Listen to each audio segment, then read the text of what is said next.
The source was the Bible, then Double XL was the Quran, and Melly Mel's first verse was like the very first song. Kool Herc is God, Bambaataa is Abraham, Rakim is Muhammad, and Nas is Christ with sacred hands.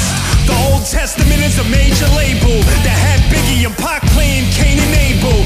Archangels held swords, Ice Cube held a rifle, and the Rocksteady crew is now the 12 disciples. Jay-Z is King David, he took on a Goliath of an industry, and through faith the king made it. The three kings was Run DMC and Jam Master Jay. Dr. Dre was King Solomon, you had Master Pray. Eminem is Job, Lil' Kim was Mary Magdalene. Many at the pearly gates, hashing through a bag of sins. Phase 2 is a saint with his image on the canvas, and by the lake get cleansed by Lil John the Baptist.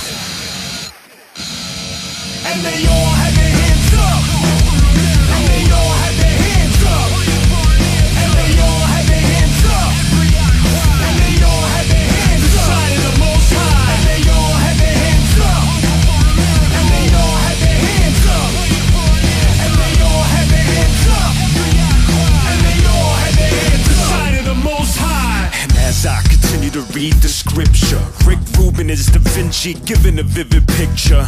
It'll last forever on canvas. Tony Iommi is Moses with the 10 metal commandments. John Bonham climbed the stairway to heaven, when Jimi Hendrix spends his day shredding.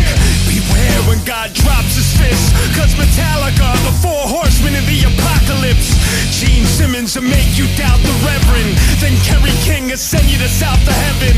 Bruce Dickinson marks the beast to twist the heartless, who worship Ozzy Osbourne, the Prince of Darkness. Cobain is Christ bruised and scarred. Marilyn Manson is an antichrist superstar.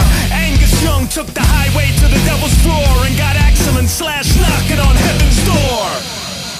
Knocking on heaven's door. And they all had their hands up, and they all had